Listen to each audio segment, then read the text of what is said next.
Everybody, আসসালামু আলাইকুম। আমি সেজুতি। আজকে টিউটোরিয়ালে আমরা নিটিং এর নতুন একটি টেকনিক সম্পর্কে জানব। এটা একটি ডিক্রিজ টেকনিক। আমরা যেহেতু ধারাবাহিকভাবে নিটিং এর বেশ কিছু ডিক্রিজ টেকনিক অলরেডি শিখেছি, যেমন নিট টু টুগেদার, এসএসকে, তারই ধারাবাহিকতায় আমরা আজকে আরও একটি ডিক্রিজ টেকনিক শিখব। এই টেকনিকটির নাম S2KPO। আমি পুরোটা অ্যাব্রিভিয়েশনটা আপনাদেরকে জানাবো। এর আগে আমি আরেকটা ডিক্রিজের কথা বলেছিলাম, SK2P, বাট আজকে কিন্তু সেটা শিখছি না, আমরা শিখছি S2KP। আমি আপনাদেরকে যেটা অনুরোধ করব যে আপনারা একটু ভিডিও নোট রাখবেন, কারণ এগুলো তো কোড ল্যাঙ্গুয়েজ নিটিংয়ের, এবং খুব কাছাকাছি কিছু কোড ইউজ করা হয়, যেন এগুলো মিক্স আপ না হয়ে যায় সেটা একটু খেয়াল রাখবেন। আজকে আমরা যেটা শিখছি সেটাকে আমি যদি পুরোপুরি ফুল অ্যাব্রিভিয়েশনটা লিখি তাহলে এটা হয় slip two stitch.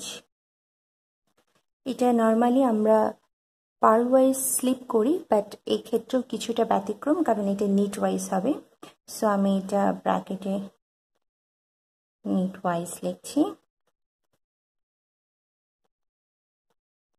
Knit one stitch,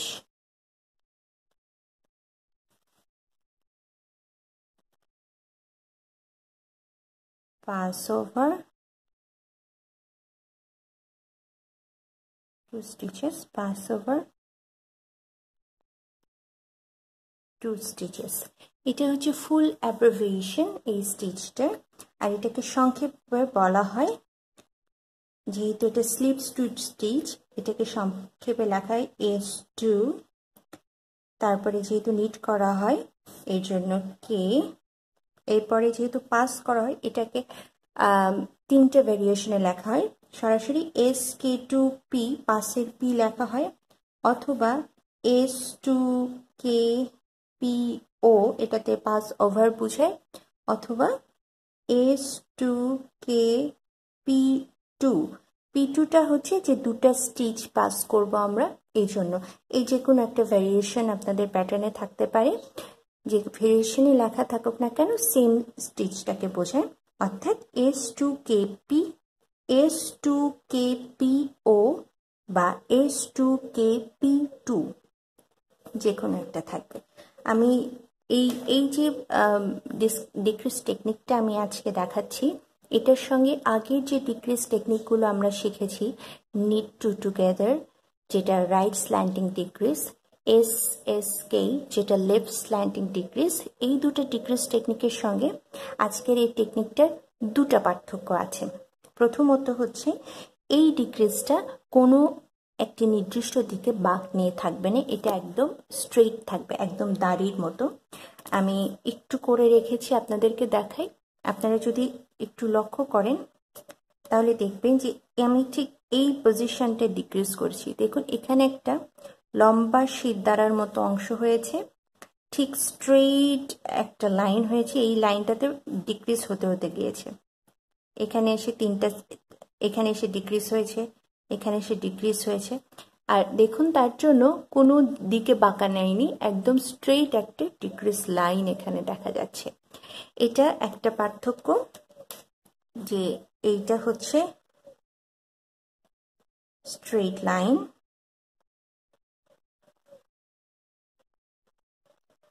straight line, এটার ডিক্রিজের ফলে একটা স্ট্রেইট লাইন তৈরি হয়, কোনো একটা নির্দিষ্ট দিকে বাঁক নেয় না। আরেকটা পার্থক্য হচ্ছে যে SSK এবং নিট টু টুগেদারে আমরা দুটো স্টিচ নিয়ে কাজ করেছি, একটা স্টিচ ডিক্রিজ হয়েছে, তাই না? নিট টু টুগেদারে দুটো স্টিচে আমরা নিট করেছি একসঙ্গে, একটা স্টিচ ডিক্রিজ হয়েছে। SSKতে আমরা স্লিপ নিট করেছি ব্যাক লুপতে, দুটো স্টিচ নিয়ে কাজ হয়েছে, একটা স্টিচ ডিক্রিজ হয়েছে। বাট আমরা আজকে যেটা করব, এখানে টোটাল তিনটা স্টিচ নিয়ে কাজ হবে, এই দুটো স্টিচ প্লাস এই একটা স্টিচ, টোটাল তিনটা স্টিচ নিয়ে কাজ হবে, বাট আমাদের ডিক্রিজ হবে দুটা স্টিচ। এসএসকে এবং নিড টু টুগেদার যেটা, সেখানে দুটো স্টিচ নিয়ে কাজ হয়েছে, ডিক্রিজ হয়েছে একটা স্টিচ, বাট এখানে কিন্তু একটা স্টিচ নয়, দুটো স্টিচ ডিক্রিজ হচ্ছে। সো যখন আমাদের একসঙ্গে দুটো স্টিচ ডিক্রিজ করার প্রয়োজন হবে এবং সেই ডিক্রিজটা যেন স্ট্রেট লাইনে হয়, দুটো স্টিচ ডিক্রিজ করা যায় ডান দিকে কাত হয়ে থাকবে, দুটো স্টিচ ডিক্রিজ করা যায় বাম দিকে কাত হয়ে থাকবে, এই ধরনের ডিক্রিজ টেকনিক আছে যেটা আমরা শিখবো স্টেপ বাই স্টেপ।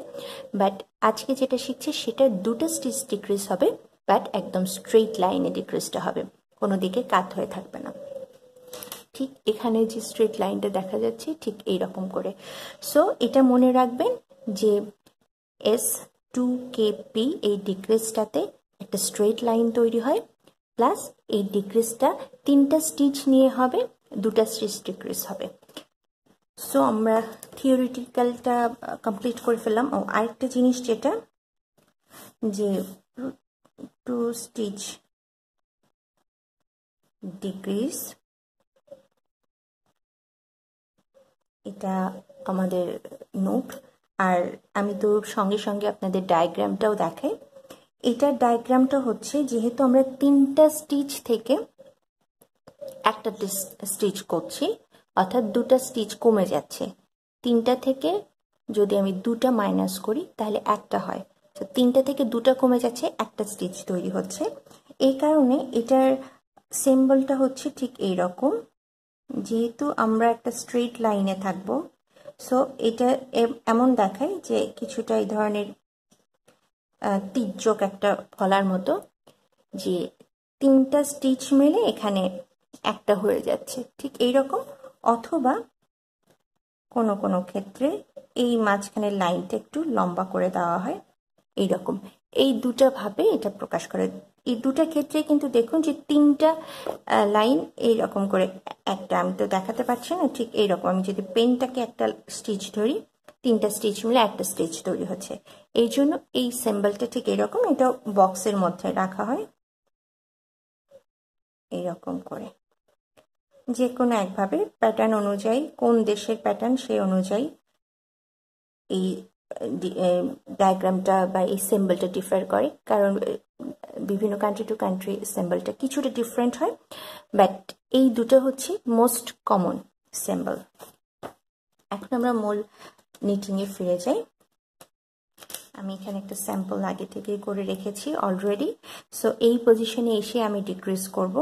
আমি বলেছিলাম তিনটা স্টিচে আমাদের কাজ করতে হবে, দুটা ডিক্রিজ হবে, তিনটা মিলে একটা স্টিচ তৈরি হবে। সো আমি বর্ডার স্টিচটা করে নিই, তারপরে যেই পয়েন্টটাতে আমি ডিক্রিজ করব সেই পয়েন্টটা পর্যন্ত আমি নিট করে যাচ্ছি।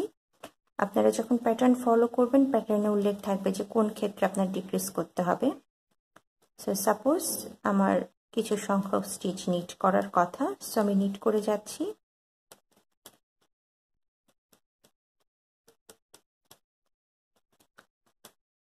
চলে এসেছি। আমাকে দেখতে হবে, আমি যদি আগে কোনো ডিক্রিজ না করি, এখানে যেমন আমি আগে কিছু ডিক্রিজ করে রেখেছি আপনাদের বোঝার সুবিধার্থে, বাট এখানে যদি কোনো ডিক্রিজ না থাকে আপনার প্যাটার্নে উল্লেখ থাকবে যে এই পয়েন্টে যে আপনাকে ডিক্রিজ করতে হবে। সো ঠিক যে জায়গায় আসে ডিক্রিজ করতে হবে, সেখানে এই নেক্সট তিনটা স্টিচ মিলে আমার ডিক্রিজটা হবে। বাট আমি যেহেতু আগে থেকে কিছু করে রেখেছি, আপনারা কিন্তু অলরেডি একটা শীট দ্বারা দেখতে পাচ্ছেন। সো এখানে আমার শীট দ্বারা এই তিনটা স্টিচ মিলে মাঝখানের একটা স্টিচ তৈরি হবে। সো শীট দ্বারাতে তৈরি হবে মাঝখানে স্টিচটা, তৈরি হবে মাঝখানে স্টিচ, এই তিনটা মিলে একটা। ঠিক যেরকম আমরা এখানে ছবিতে দেখেছি, ডানের প্রথম স্টিচ, দ্বিতীয় স্টিচ, তৃতীয় স্টিচ মিলে একটা স্টিচ তৈরি হবে প্রথম স্টিচের উপরে।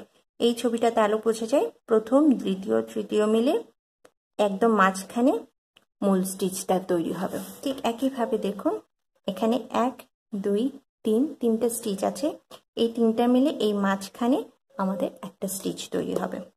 এই জন্য কিন্তু শীট দ্বারাটা দেখুন মাঝখানে তৈরি হয়েছে, তার সামনে প্রথম স্টিচ, শীট দ্বারাটা যেখানে ঠিক ডিক্রিজটা যে লাইনে তৈরি হচ্ছে সেটা হচ্ছে মাঝখানে দ্বিতীয় স্টিচ, আর তৃতীয় স্টিচ তো সাইডে থাকছে। এই ডিক্রিজটা করার জন্য আমরা এসএসকে তে কিন্তু দেখেছি যে নিট ওয়াইজ আমরা স্লিপ করছি, বাট সেই স্লিপিংটা হচ্ছে একটা একটা করে আলাদা আলাদা করে স্লিপ স্লিপ নিট, কিন্তু এই ক্ষেত্রে আমরা নিট ওয়াইজ স্লিপ করব বা দুটা স্টিচ একসঙ্গে। এখানে কিন্তু আলাদা করে যদি আমি স্লিপ করি তাহলে কিন্তু স্টিচটা হবে না। আমার যে নেক্সট দুটো স্টিচ আছে, ফার্স্ট স্টিচ সেকেন্ড স্টিচ, এই দুটো স্টিচ আমি ঠিক নিট টু টুগেদার যেভাবে করেছিলাম দুটো স্টিচ একসাথে নিট করতে হয়, ঠিক সেইভাবে দুটো স্টিচের মধ্যে দিয়ে আমি ডান নিডেলটা স্টিচ দুটোর মধ্য দিয়ে একসঙ্গে বাম থেকে ডানে ঢুকাবো, লেফট নিডেলের নিচে আমার রাইট নিডেল থাকবে। ঠিক যেভাবে নিট টু টুগেদার করতে হয় সেভাবে, বাট নিট টু টুগেদার না করে আমি যেটা করব, লেফট নিডেল থেকে স্টিচটা স্লিপ করে রাইট নিডেলে নিয়ে আসলাম। এতে যেটা হয় যে সেকেন্ড স্টিচটা ফার্স্টে চলে আসে, টুইস্ট হয়ে যায়। আমি কিন্তু বলেছি যে নিট ওয়াইজ যদি আমি স্লিপ করি তাহলে টুইস্ট হয়ে যায়, বাট আমি যখন একটা একটা করে নিট ওয়াইজ স্লিপ করব, নিট ওয়াইজ স্লিপ করলে স্টিচটা টুইস্ট হয়ে যাচ্ছে, বাট ফার্স্ট স্টিচ ফার্স্ট থাকছে, সেকেন্ড স্টিচ সেকেন্ডেই থাকছে। বাট আমি যখন নিট ওয়াইজ স্লিপ করছি স্টিচটা টুইস্ট হয়ে যাচ্ছে, কিন্তু যখন একসঙ্গে আমি স্লিপ করছি নিট ওয়াইজ, স্টিচটা টুইস্ট হয়ে যাওয়ার সঙ্গে সঙ্গেই সেকেন্ড স্টিচটা ফার্স্টে চলে আসছে, ফার্স্ট স্টিচটা সেকেন্ডে চলে যাচ্ছে। এটা একটু কমপ্লিকেটেড, বাট আপনারা জাস্ট একটুকু মনে রাখবেন যারা বিগিনার, যে S2KP এই যে ডিক্রিজটা, এখানে আমরা নিট ওয়াইজ স্লিপ করব, ঠিক নিট টু টুগেদার যেভাবে করতে হয় সেভাবেই নিডেলটা স্টিচ দুটার মধ্যে দিয়ে একসঙ্গে প্রবেশ করে নিট টু টুগেদার না করে স্লিপ করে রাইট নিডেলে নিয়ে আসব। এরপরে আমার যে থার্ড স্টিচটা থাকছে লেফট নিডেলে, সেটা আমি রেগুলার নিট করার মতো করে সেই স্টিচটা আমি নিট করব, ঠিক আছে। আর এরপরে এই যে আমি প্রথমে যে দুটো স্টিচ একসঙ্গে স্লিপ করে নিয়ে এসেছিলাম নিট ওয়াইজ, সেই দুটো স্টিচ আমি ঠিক আমরা বাইন্ড অফ যেভাবে শিখেছি, যে প্রথম স্টিচটা তুলে দ্বিতীয় স্টিচের উপর দিয়ে রাইট নিডেল থেকে ফেলে দেওয়া, ঠিক একইভাবে ফেলে দেব। বাট যেহেতু দুটা স্টিচ একসঙ্গে আছে, টুইস্ট হয়ে আছে, দুটো স্টিচ আমি একসঙ্গে বাম নিডেল দিয়ে উঠিয়ে নিব, এভাবে লিফট করে নেব, ঠিক যেভাবে আমরা বাইন্ড অফ শিখেছি লিফট করে নিই। এই যে আমি যে স্টিচটা থার্ড স্টিচটা নিট করেছি সেটার উপর দিয়ে রাইট নিডেল থেকে ফেলে দিব, এইভাবে ফেলে দিলাম। খেয়াল রাখবেন থার্ড স্টিচ যেটা আমি নিট করেছি সেটা যেন পড়ে না যায়। তাহলে কিন্তু দেখুন যে এই যে মাঝের স্টিচটা আমি যেহেতু একদম নিট টু টুগেদারের মতো করে নিট ওয়াইজ স্লিপ করেছিলাম একসঙ্গে, সেকেন্ড স্টিচটা ফার্স্টে চলে এসেছে, ফার্স্ট স্টিচটা সেকেন্ড স্টিচের নিচে চলে গিয়েছে। এটাই হচ্ছে উদ্দেশ্য, যে যেন মাঝখানে, যেহেতু তিনটা স্টিচ মিলে আমি কাজ করব, মাঝখানে স্টিচে একটা এ ধরনের সোজা শীট দ্বারা কাজ করবে। এই কারণেই একটা একটা করে নিট ওয়াইজ স্লিপ না করে দুটো স্টিচ একসঙ্গে স্লিপ করা, যে টুইস্ট হবে প্লাস সেকেন্ড স্টিচটা উপরে চলে আসবে, তাহলে এইরকম একটা স্ট্রেট লাইন তৈরি হবে। সো আমি একটা ডিক্রিজ করলাম, আমি আরেকটা ডিক্রিজ দেখাবো, তার আগে আমি একটু পার্ল সাইড কিভাবে করতে হয় সেটা দেখাই। সো নর্মালি বাকি স্টিচগুলো যদি আপনার প্যাটার্নে থাকে যার কোনো ডিক্রিজ নেই সেটা করে যাবেন। আর এই ধরনের ডিক্রিজের আমি একটা উদাহরণ দিই, অনেক ক্ষেত্রে এই ডিক্রিজটা ইউজ হয়। তার সবচেয়ে কমন উদাহরণ যেটা আমি এর আগেও দিয়েছি এসকে এবং নিট টু টুগেদারে, যেটা আমি উদাহরণ দিয়েছিলাম যে আমি একটা প্যাটার্ন দেখিয়েছিলাম পাতার মতো, যে এইভাবে ডান দিকে কাত হয়ে ডিক্রিজ হতে থাকে, প্রথমে ইনক্রিজ হয় তারপর ডিক্রিজ হয়, বাম দিকে কাত হয়ে ইনক্রিজ হয় তারপর ডিক্রিজ হয়ে এইভাবে একটা পাতার মতো শেপ হয়। এই সাইডে ডিক্রিজের সময় আমি এসএসকে ইউজ করছি, এই সাইডের ডিক্রিজের সময় আমি নিট টু টুগেদার ইউজ করছি। বাট এভাবে ডিক্রিজ করতে করতে যে একটা মোমেন্টে যে আমাদের নিডেলে শুধুমাত্র তিনটা স্টিচ থাকে, সেটাকে যখন আমি একদম এই যে পাতাটা এটা যখন পয়েন্ট আমি তৈরি করব, সেই পয়েন্টটা কিন্তু স্ট্রেইট হতে হয়। এই স্ট্রেইট পয়েন্টটা আমি তিনটা স্টিচ ডিক্রিজ করে একটা স্টিচ আনতে হয় এই একদম পয়েন্ট টিপটা পাওয়ার জন্য। তখন আমরা এই স্টিচটা ইউজ করি, যেহেতু তিনটা স্টিচ থেকে আমরা একটা স্টিচ পাচ্ছি, দুটো স্টিচ, একটা ডান দিক থেকে একটা বাম দিক থেকে দুটো স্টিচ ডিক্রিজ হয়ে যাচ্ছে, মাঝখানে একটা স্টিচ এটা নিট হয়ে একদম পয়েন্ট তৈরি করছে। এই ধরনের ক্ষেত্রে এই স্টিচটা ইউজ হয়, এই ডিক্রিজ স্টিচটা। আরও কিছু ইউজ আছে যেটা আমরা ধীরে ধীরে শিখব। সো আমি এই রোটা কমপ্লিট করে নিই, তারপরে আমরা কিভাবে রং সাইডে পার্ল করব সেটাও একটু দেখে নিব। তারপরে আরেকবার ডিক্রিজ করব প্র্যাকটিসের জন্য। সো আমি একদম বর্ডার স্টিচ 3টা নিট করে ফেললাম, রং সাইড উল্টে নিলাম, রং সাইড আমরা পার্ল করব। বাট প্রথম 3টা স্টিচ যেহেতু বর্ডার, আমাদের গার্টার স্টিচ বর্ডার নিট করে নিচ্ছি। তারপরে আমি পার্ল করে যে দেখাবো যে আসলে যে ক্ষেত্রে আমরা S2KPO বা S2KP এই ডিক্রিজটা করলাম, সেক্ষেত্রে পার্ল সাইডে দেখতে কেমন লাগে।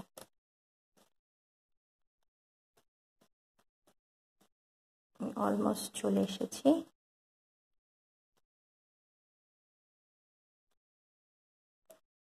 এই যে আমার এই স্টিচটা হচ্ছে একদম দেখুন, এই যে শীত দ্বারাটা এই স্টিচ ডিক্রিজ করেছি আমরা, ডিক্রিজ করে এই স্টিচটা হয়েছে। এটা কিন্তু মেইনলি থার্ড স্টিচ যেটা আমরা নিট করেছিলাম। আর প্রথমে যেটা নিট ওয়াইজ যে দুটো স্টিচ একসঙ্গে স্লিপ করেছিলাম সেটা কিন্তু আমি ফেলে দিয়েছি নিডল থেকে, ওই দুটো স্টিচ ডিক্রিজ হয়ে গিয়েছে। এখন রং সাইডে দেখুন কোনো কিন্তু পার্থক্য বোঝা যাচ্ছে না যে এখানে কোনো ডিক্রিজ হয়েছে।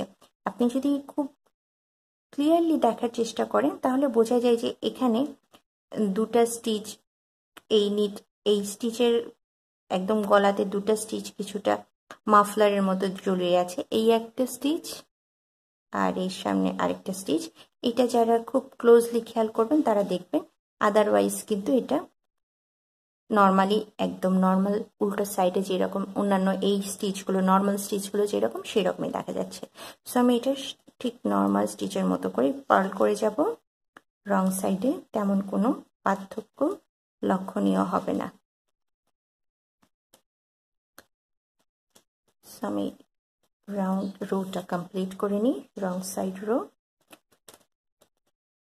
তারপরে আমরা আরেকটা রাইট সাইডে আরেকটা ডিক্রিজ করে দেখাবো, জাস্ট আপনাদের প্র্যাকটিসিং এর জন্য। এই স্টিচটা যদি আপনারা প্র্যাকটিস করে ফেলেন তাহলে মূল বেসিক যে ডিক্রিজগুলো সেটা অলমোস্ট শেখা হয়ে যাবে। কারণ আমরা রাইট স্ল্যান্টিং ডিক্রিজ একটা শিখে ফেললাম, লেফট স্ল্যান্টিং ডিক্রিজ একটা শিখে ফেলেছি, আর ঠিক মিডল পয়েন্টে যেটা একদম কোনো কিছুর পয়েন্ট বা টিপ তৈরি করার জন্য একদম স্ট্রেইট যে ডিক্রিজটা সেটা শিখলাম। আর দুটো স্টিচ থেকে একটা করার স্টিচ ডিক্রিজ করার টেকনিক যেটা নিট টু টুগেদার এবং এসএসকে সেটাও শিখলাম। আবার 3টা স্টিচ থেকে 2টা ডিক্রিজ করে একটা স্টিচ করার পদ্ধতি সেটাও কিন্তু আজকে শিখছি। সো বেসিক যে ডিক্রিজ টেকনিকগুলো সেগুলো আমরা আজকে থেকে বেসিকগুলো শেষ। এছাড়াও আরও অনেক টেকনিক আছে ডিক্রিজিংয়ে যেটা আমরা স্টেপ বাই স্টেপ শিখবো। বাট মূল যে বেসিক যেই 3টা আপনাদের মাস্ট জানার দরকার যে কোনো ডিজাইনে শেপিং আনার জন্য, সেটা আমরা আজকে থেকে শিখে ফেললাম। সো আমি আবার ডিক্রিজ পয়েন্টে চলে এসেছি। এই যে আমার মিডল পয়েন্ট, সেকেন্ড স্টিচটা কিন্তু এই যে শীত দ্বারার উপর দাঁড়িয়ে আছে, আর এটা first stitch, second stitch, third stitch, এই 3টা স্টিচ মিলে আমি কাজ করব। আর আমি স্লিপ করব। প্রথমে যেটা করতে হবে, প্রথম 2টা স্টিচকে আমি নিট টু টুগেদার করছি, এইভাবে আমি নিডেলটা প্রবেশ করাবো 2টা স্টিচের ভিতর দিয়ে একসঙ্গে নিট করার মতো করে। বাম থেকে ডানে, রাইট নিডেল লেফট নিডেলের নিচে থাকবে। নর্মালি সুতা রাইট নিডেলে পেঁচিয়ে 2টা স্টিচের মধ্যে দিয়ে একসঙ্গে পার করে নেওয়ার কথা আমাদের নিট টু টুগেদার করার ক্ষেত্রে। বাট আমরা সেটা না করে যেটা করব, নিট টু টুগেদারের মতো করেই নিডেলটা ঢুকাবো, বাট নিট টু টুগেদার না করে লেফট নিডেল থেকে রাইট নিডেলে স্লিপ করে নিয়ে আসবো। ব্যাস এই 2টা স্টিচের কাজ আপাতত এখানে শেষ। এরপরে নেক্সট যে থার্ড স্টিচটা আছে সেটা আমরা রেগুলার নিটিংয়ের মতো করে নিট স্টিচের মতো করে নিট করে ফেলব। সো থার্ড স্টিচ আমি নিট করেছি। এখন প্রথমে যে 2টা স্টিচ আমি নিট ওয়াইজ স্লিপ করেছিলাম, লেফট নিডেলটা আমি বাম থেকে ডানে ঠিক যেভাবে বাইন্ড অফের সময় আমরা প্রথম স্টিচটা দ্বিতীয় স্টিচের উপর দিয়ে ফেলে দিই, ঠিক সেভাবে লেফট নিডেলে ডান থেকে বামে লেফট নিডেল ঢুকে স্টিচটা এরকম লিফট করে নেব, উঁচু করে নেব।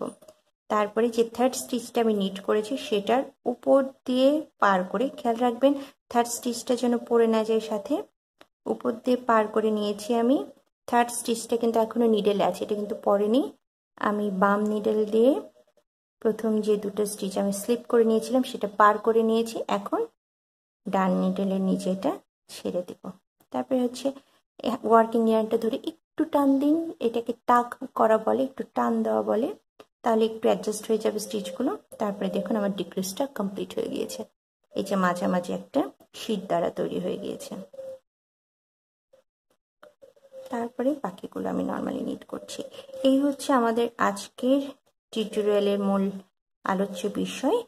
আমরা এটাকে যেটা বলে যে টু স্টিচ ডিক্রিজ, যেহেতু আমরা দুটা স্টিচ ডিক্রিজ করলাম, তিনটা থেকে একটা করলাম, অর্থাৎ দুটা স্টিচ ডিক্রিজ হয়ে গেল। এই টেকনিকটা শিখলাম, আর এই টেকনিকটা আমাদের কাজে দেবে যখন আমরা বিভিন্ন ধরনের প্যাটার্ন শেপিং করব সেক্ষেত্রে। সো আমরা নেক্সটে যে প্রজেক্টটা করব সেই প্রজেক্টটা আমরা এই যে টেকনিকগুলো শিখেছি, নিড টু টুগেদার, এসএসকে, আজকে S2KP, এই টেকনিকটা শিখলাম, এগুলো সবগুলো কাজে লাগানোর চেষ্টা করব প্র্যাকটিসিংয়ের জন্য। আপনারা চেষ্টা করবেন বেশি বেশি করে এই স্টিচগুলো প্র্যাকটিস করার, কারণ আমাদের নেক্সট প্রজেক্টে এটা কাজে লাগবে। আরও কিছু টেকনিক আমরা শিখব, তারপর আমরা একটা নেক্সট প্রজেক্ট করব। সেই পর্যন্ত আপনারা ভালো থাকবেন, বেশি বেশি করে প্র্যাকটিস করবেন। আমার ভিডিও থেকে আপনারা উপকৃত হলে কমেন্টে আপনাদের মতামত জানাবেন, কোনো কোশ্চেন থাকলে, কোনো কনফিউশন থাকলে সেটা আমাকে কমেন্টে জানাবেন। ভালো লাগলে লাইক করবেন, শেয়ার করবেন, আর যারা এখনও সাবস্ক্রাইব করেনি তারা কাইন্ডলি সাবস্ক্রাইব করবেন। সবাই ভালো থাকুন, সুস্থ থাকুন, আল্লাহ হাফেজ।